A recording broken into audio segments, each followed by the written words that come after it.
Hey guys, Mark Conti at Real Street Performance. Since our inception, the 2JZ has been a cornerstone of our journey. So when TRC approached us with the idea of recreating and modernizing their legendary Supra's engine package to give you the opportunity to make your 2JZ dreams a reality, we couldn't have been more excited. We're thrilled to officially announce our partnership with our friends at That Racing Channel to give away their 1300 horsepower Dart 2JZ. This engine was meticulously designed and built by our team, leveraging over 2 decades of 2JZ experience. In this video, you'll get an inside look at the entire build process from start to finish. For more details on how to win this engine, visit thatracingchannel.com.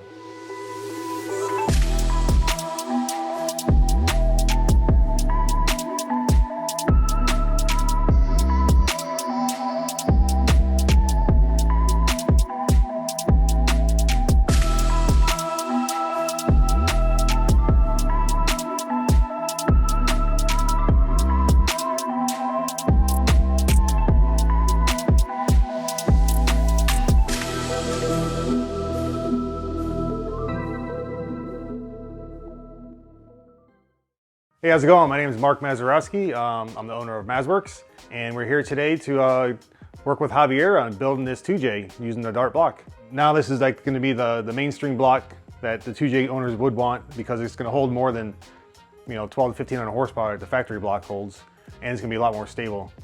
We tested this block with Real Street and their dyno session, and it worked out phenomenal. We had it back, we took it apart, we measured everything was stable at 1800 horsepower on the engine dyno. So to use this for the project is a perfect match. With this brand new Dart block, we got a brand new 94mm Brian Crowder crank. We got a brand new OEM core 2JZ cylinder head. And we're gonna take you along the journey of this engine build from disassembly to machining, to cleaning, to every little nook and cranny of how this motor is built. And then finally at the end, we'll go through the assembly. The goodies that are going in this head are Supertech valve train. Got a nice Inconel +1 valves, +1 intake, +1 exhaust. The BC dual valve spring kit with titanium retainers. You can see the dual springs. Supertech bronze valve guides. We're gonna take the stock ones out before the porting. We're gonna use the Kelford DLC buckets. These are great because they're a lot thicker and they've been holding up pretty good. We like using these on all our builds. And to wrap it up, we're gonna use the BC Stage 3 cams. These are the high lift cams, so the cylinder head doesn't need to be machined for load clearance, and we'll show you that in the process. All right, with the 94mm billet cranks, especially with billet cranks at all, we like using those on applications over 1200 horsepower. We've noticed that the stock crank turns in basically into a noodle at that power level. It's a softer crank, so it tends to flop around. When we get them back for service, you can see that they're a little more bent than they should be, so we have to straighten them. But with the billet cranks, after we run them that hard, even all the way up to 1800 horsepower, we get them back and they're still dead straight. So that's why we like going to the billet crank.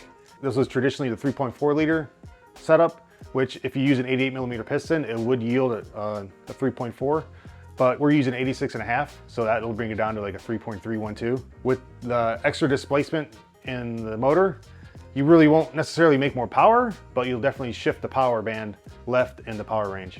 So you'll get a little more lower end per se, more torque, and you won't have to rev the engine out as much to make the same amount of power. Start off, we'll be using mainly 86.5mm pistons. These are the Extreme series pistons. Come with 250 wall thick wrist pins. Turbo Tough connecting rods. And the good thing about Manly is they actually pre-weigh them before they come and let you know the weights of the big ends and the small ends. But we always like to double check them just to be sure. Now for the head studs, basically the same as the main studs, the 0.1 head stud kit. I like their packaging, nice and big, vacuum sealed. King bearings, the race series, and that's pretty much it.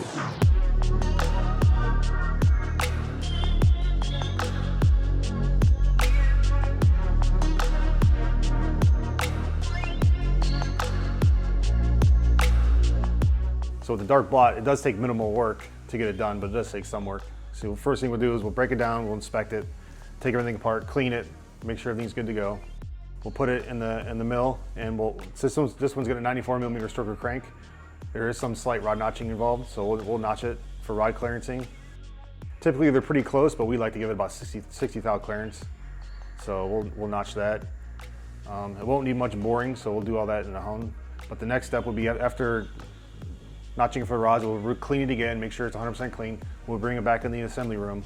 We'll torque plate it, and we'll get the mains back on it, get everything torqued up and ready for final honing. Since it already has a final line hone done to it, we'll double check that. Sometimes after you pull the engines apart and put them back together, they shrink up a little bit the first few cycles. So we'll check for that. If it's needed, we'll go ahead and just touch up the line hone. These blocks come almost fully prepared. One of the biggest things you gotta do is they come a little undersized, a little under 86 millimeter bore size. They're just bored, they're not honed. So you're pretty flexible on what you can do with the cylinders.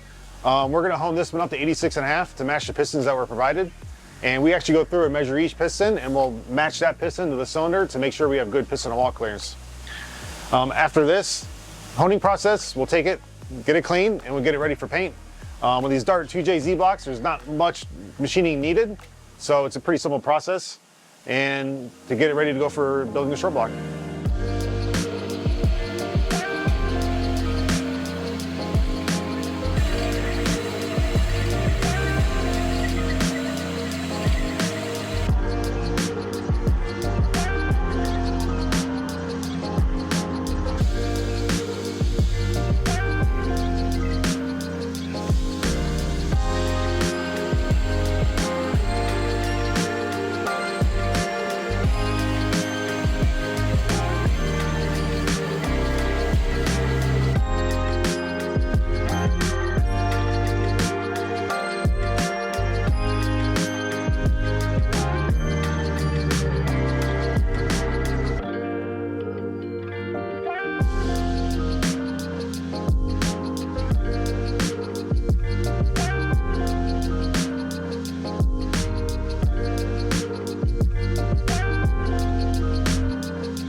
And that's pretty much the whole processing of this block. There's not much needed, like a factory block. If we got a factory block in, it's a whole nother world.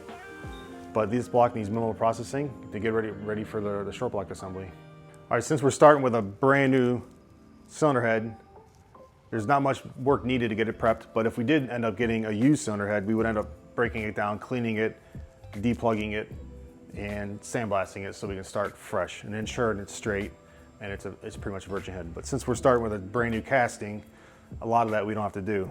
But the first thing we would do on this would, of course, break it down, get the cam caps off. We would deplug it. There's not much oil galleys in the 2J head, so I think there's 3 oil plugs that we pull out, tap, so we can ensure it's clean inside and out before assembly. After it's taken apart, it'll go to the head machine. We'll throw it to seats, make sure they're the size we want for the port, then we would remove the valve guides. And now it's fresh and ready for a CNC port. So what we'll do is we'll get it in the machine in the first operation. We'll go ahead and probe the head to make sure the proper location. The cutter will go in there and it'll port out each port on this, and then we'll go through and we'll cut the chambers so they're all equal. The second op is we'll flip it. Then while the head's in there, we'll go ahead and, since he's running the BC Stage 3 plus cams, we'll need cam clearancing, so we'll have the tool come in and cut the cams. And we'll go back here where the water port is, and we'll machine that for a -10 ORB so it's nice and pretty. Once all the CNC machining is done, it'll go over to hand porting. He'll double check it, he'll deburr it. Typically with the used cylinder heads, after they've been eroded, we might get a little shadowing involved with the CNC toolpath, so we'll blend those a little bit. He'll go through, double check, make sure everything's correct on the porting. We'll go ahead and do a wash, a good clean wash on it, get it clean. Then he'll go back to the head station. Once it's at the head station, he'll install the valve guides and size them. And then after that, he'll start doing the valve job, cutting the valve seats, grind the valves, make sure everything matches. Then we'll install the buckets, the cams, we'll start tipping the valves to get the lash correct. He'll do one last surface on the head. Even though this is a brand new head, through the working process, it might get a little bit scratched here or there in the machines. So we'll do one nice little skim on it. It shouldn't take much, maybe like 2 thou to skim this head. We'll go back to the engine prep area, we'll deburr it, do one last cleaning, and it'll come back in here for final assembly. Once he gets the valves and everything seated, we'll vacuum check it, make sure everything's good to go, there's no debris in it. He'll install the buckets and cams, and he'll roll it over and do another check on the lash. Because before, when we lash it at the valve station, it's not with the springs in it. So once the springs are in it, things will move a little bit, and he'll check that. If it needed, we'll take apart those valves and touch them up to make sure we get the correct lash. And once the lash is set, everything's good to go. He'll put the plugs in it, and it's ready to go to assembly.